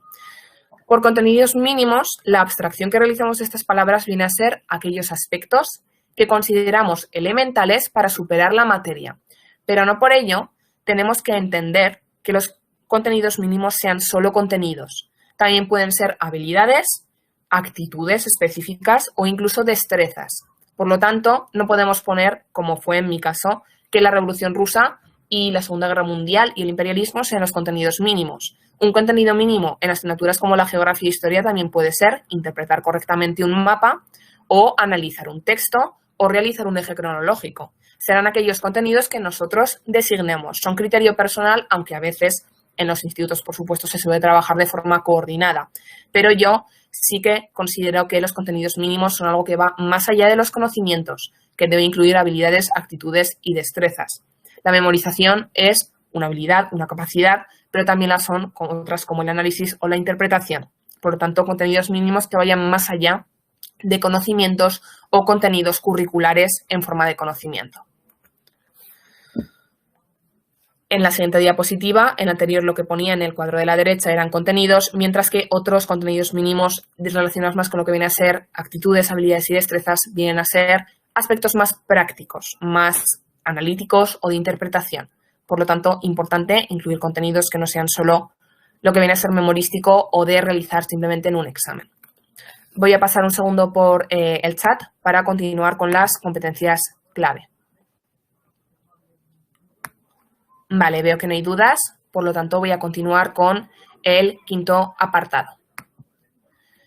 Las competencias clave. Este apartado estaba sugerido en la convocatoria en la que yo me presenté, pero están establecidas ya desde la Unión Europea, se introdujeron con LOE y se asentaron definitivamente con LOMCE. Por lo tanto, hoy en día trabajamos mucho con las competencias clave.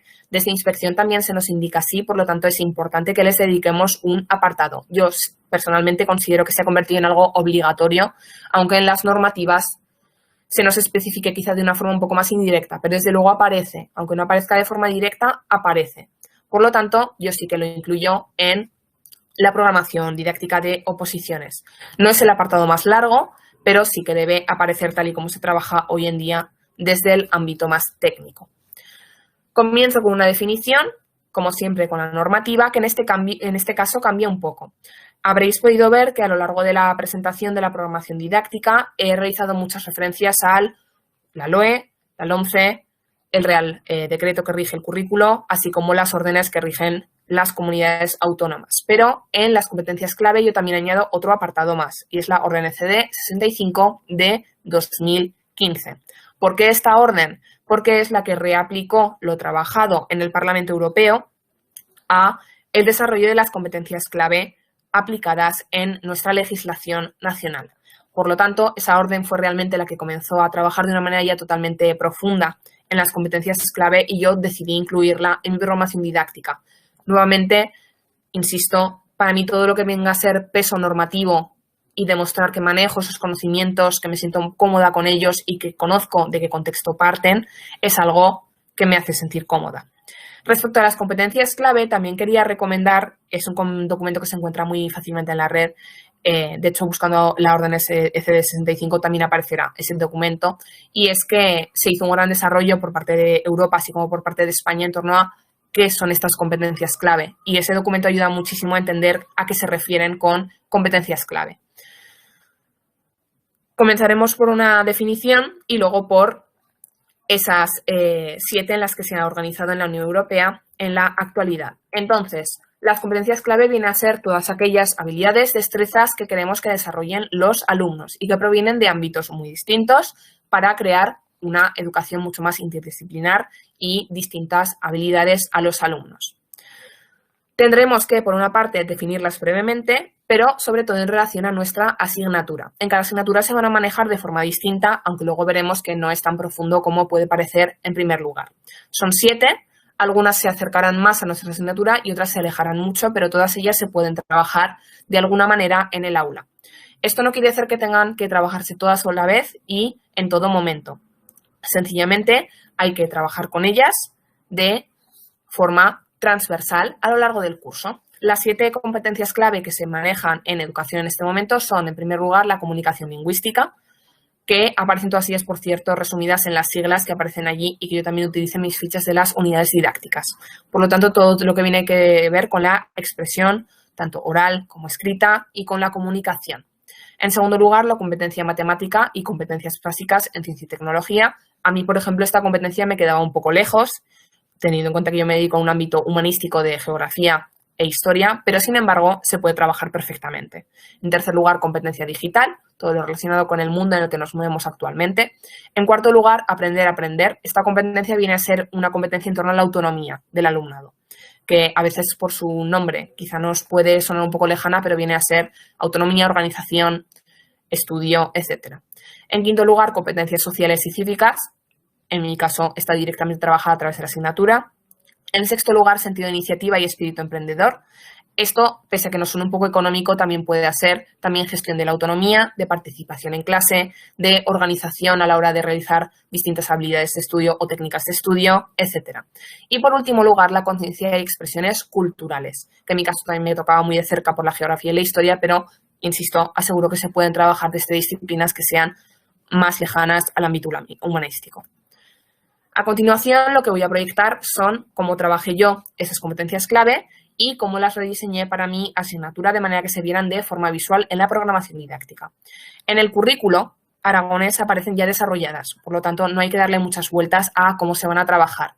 Si prestan atención al segundo párrafo, por ejemplo, la competencia en comunicación lingüística, ya se nos hace mención en mi asignatura y dice: la asignatura de Historia del Mundo Contemporáneo contribuye activamente al desarrollo de la competencia en comunicación lingüística. Por lo tanto, las competencias ya aparecen desarrolladas en los currículos. No es un obstáculo dentro del diseño de la programación didáctica. Es, de hecho, algo que se encuentra facilitado por los currículos.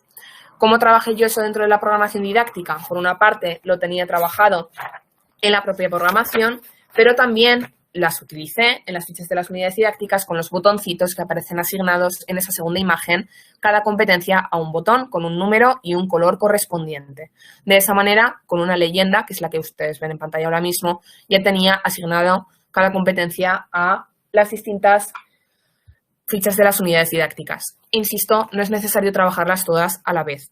Hay que trabajar también con mesura, no nos podemos volver muy locos porque sencillamente eso no sería viable en el día a día, en el aula. No podemos pretender trabajar todas las competencias todos los días, pero sí que es necesario mostrar que les dedicamos la atención suficiente, un mínimo, a cada una de ellas.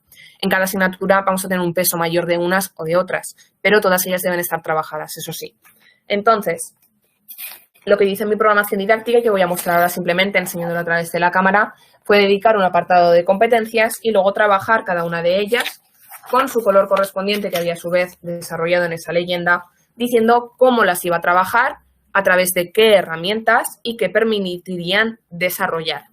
Entonces, lo que he proyectado a continuación, en la siguiente diapositiva, es una de las que más lejanas me quedaban a mí. Como he mencionado, yo pertenezco a la geografía y la historia y trabajé la asignatura de Historia del Mundo Contemporáneo. Por lo tanto, una de las que más lejos me quedan viene a ser todo lo relacionado con las disciplinas del ámbito científico, matemático, tecnológico. Por lo tanto, la competencia matemática y las competencias básicas en ciencia y tecnología quizá eran las que me quedaban más lejanas. Pero lo que no tenemos que hacer es pensar en ellas de una manera muy abstracta, y es que en general son más cercanas de lo que parecen a primera vista a nosotros. Entonces, yo, por ejemplo, lo trabajé de una manera más enfocada al análisis, al trabajo con documentos y al trabajo que incluyese interpretaciones o resultados. Entonces, en historia lo que hice fue analizar, comparar e interpretar gráficas, tablas, mapas, elementos estadísticos que me permitieran trabajar con herramientas que realmente provienen del ámbito, por ejemplo, matemático, o también trabajar sobre historia de la economía, historia de la ciencia, historia de la tecnología, puesto que mi asignatura era la historia. De esa manera yo trabajaba directamente una competencia y la trabajaba de distintas maneras, no solo desde el punto de vista histórico, sino también desde sus propios elementos más característicos que requieran un análisis o una interpretación. También valorar su papel como motor histórico.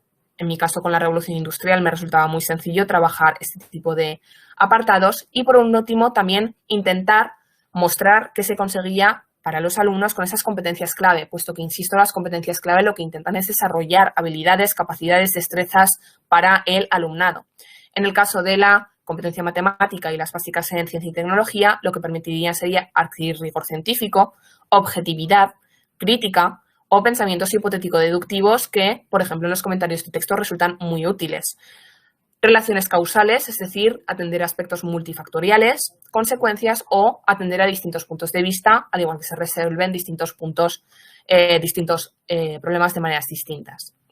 Por lo tanto, esta competencia, que a mí era la que quizá me resultaba más problemática de cara a mi asignatura, encontré varias soluciones a la hora de trabajarlas. Por lo tanto, tenemos que salirnos un poco quizá de nuestra zona de confort, pero no tenemos por qué irnos directamente a una disciplina que no es la nuestra. Se trata de encontrar un espacio común en el que tocar estas competencias y valorar qué herramientas ofrecen a nuestra asignatura. Y es que realmente las ofrecen. Yo trabajo de forma continuada con documentos que incluyen este tipo de gráficas, tablas, etcétera.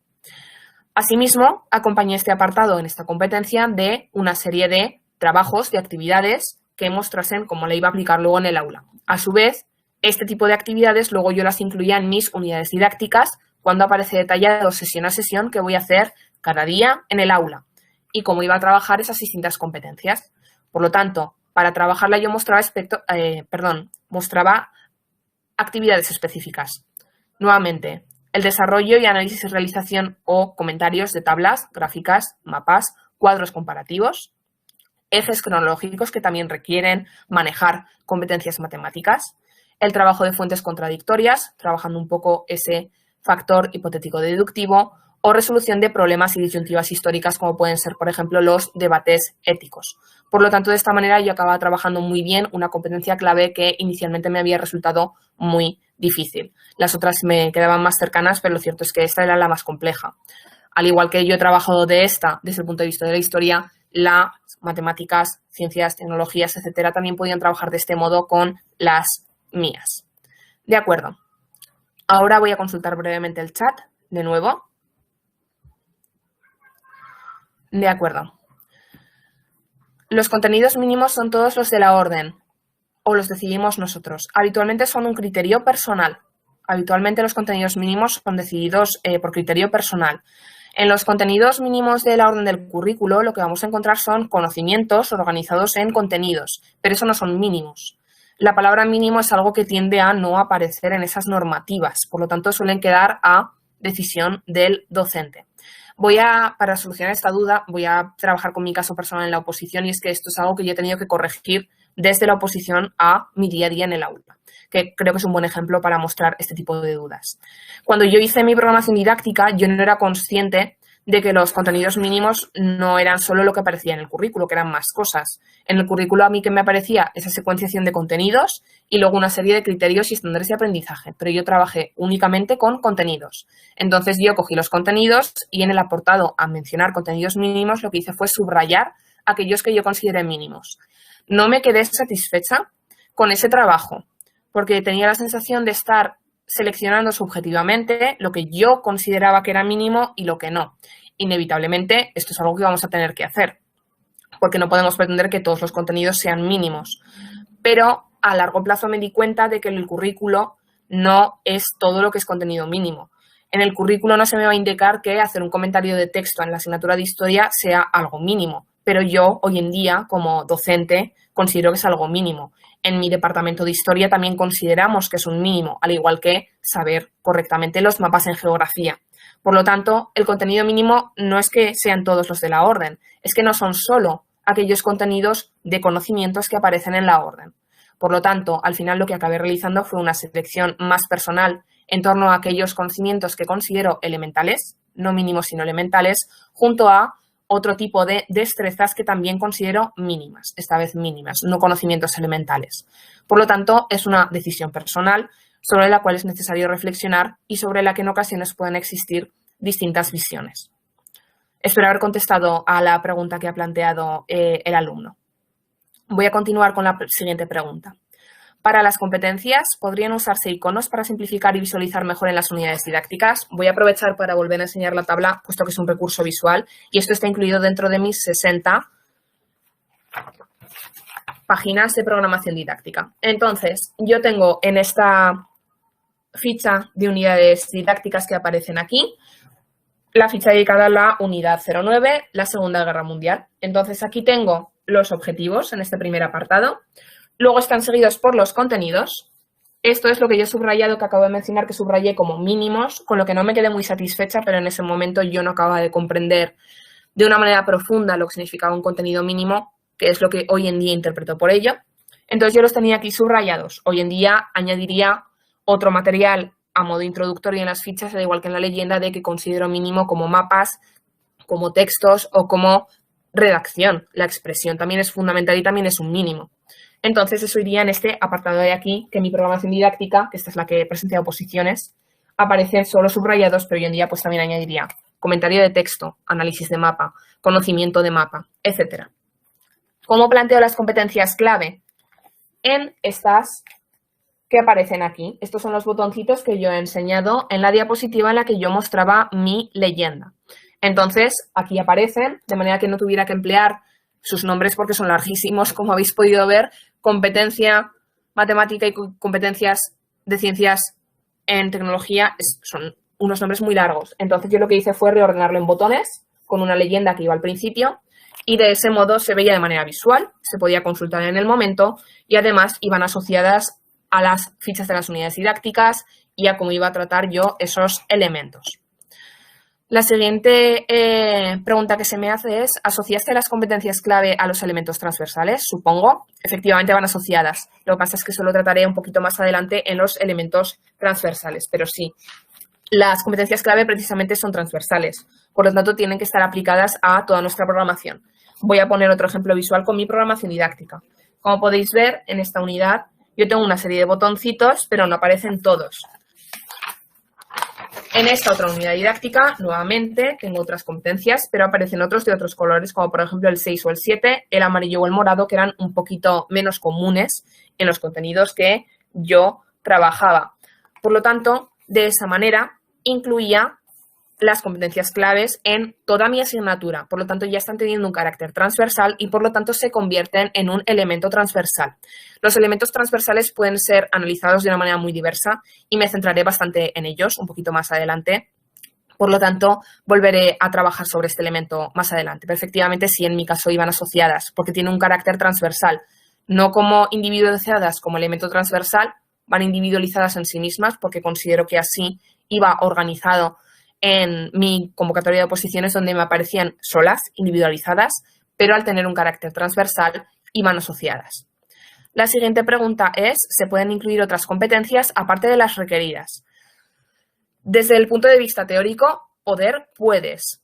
Desde el punto de vista práctico, no sé hasta qué punto resulta conveniente. Y esto es porque yo tuve un compañero que en su programación didáctica decidió diseñar las suyas y se dio cuenta a medio camino, no cuando presentó la programación didáctica, de que había hecho de su labor algo mucho más complejo y mucho más difícil de manejar. Entonces, yo con esto voy a hacer la misma mención que he hecho anteriormente con los objetivos. Y es, a mí la legislación ya me proporciona algo hecho.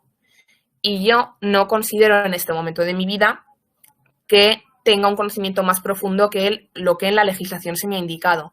Entonces, es una cuestión quizá un poco más de comodidad que de si se puede o no se puede. Conozco a gente que ha diseñado sus propias competencias, sus propios objetivos de etapa, añadiendo otros, etc. Pero, en mi caso personal, yo prefiero moverme por los límites que me marca la normativa. Entonces, puedes, pero no sé hasta qué punto vas a dificultarte a ti misma tu labor. Porque si añades muchas más, ¿hasta qué punto las vas a poder trabajar en el aula? ¿O hasta qué punto van a estar incluidas dentro de las competencias que la propia normativa, que la propia ley nos proporciona? Por lo tanto, poderse se puede técnicamente o desde la teoría, pero luego ya estará cómo lo vea el tribunal, cómo lo juzgue y hasta qué punto dificultarás tu propio trabajo. Pero no lo digo con un carácter negativo. Es posible que diseñes competencias que sean magníficas y que realmente aporten a la docencia en el aula o al diseño de nuestra función docente en la programación didáctica y que sea algo positivo. En mi caso, yo simplemente te estoy explicando mi punto de vista y mi punto de vista era que yo me siento más cómoda con el ámbito de la legislación y la normativa. Pero a mí no voy a negar que me gusta la normativa, que es algo que me hace sentir cómoda y segura. Entonces, esa es la manera que tengo de contestar a vuestra respuesta en torno a las competencias.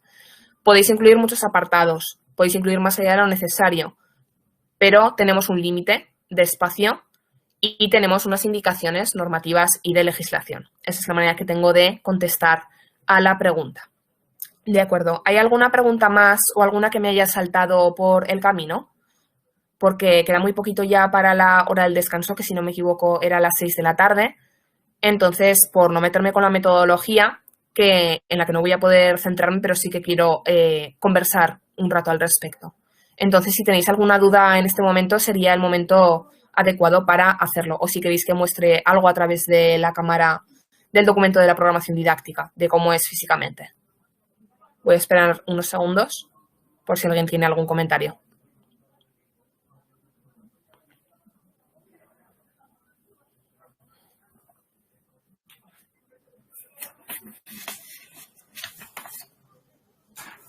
¿Nadie tiene ninguna duda? De acuerdo. Pues voy a introducir brevemente lo que viene a ser la metodología, pero voy a hacer primero esa introducción y luego ya hablaré un poquito más en profundidad sobre este apartado. Entonces, la metodología es un apartado totalmente obligatorio, aunque no aparezca especificado en esta nueva convocatoria. Sí que está claro que es algo que tiene que estar totalmente desarrollado en nuestras programaciones y además así se nos indica en la ley.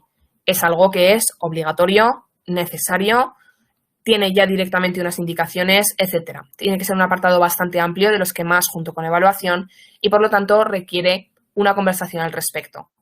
El problema que plantea es que la metodología va al gusto del profesor que la diseña y aunque se nos indican una serie de apartados, luego tenemos una gran cantidad de metodologías a la hora de escoger la que vamos a aplicar en nuestra programación didáctica. Por lo tanto, este apartado yo no lo voy a tratar exactamente en profundidad porque se encuentra totalmente sujeto a lo que viene a ser el método que escojamos.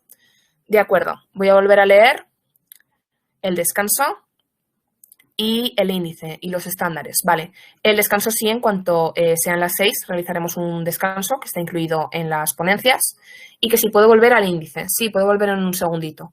Y por último me preguntan que si los estándares vendrán luego. Sí, en el apartado de evaluación. Los estándares están incluidos en el apartado de evaluación y son fundamentales. Voy a volver al índice como se me ha indicado en los comentarios. Este es el índice general de los 10 apartados sencillos y este es el índice desglosado.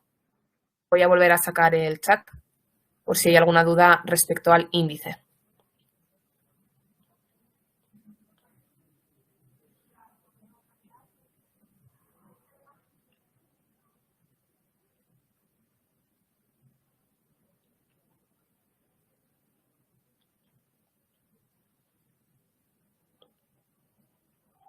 ¿Alguna duda respecto al índice? Para la persona que ha solicitado volver a esta diapositiva.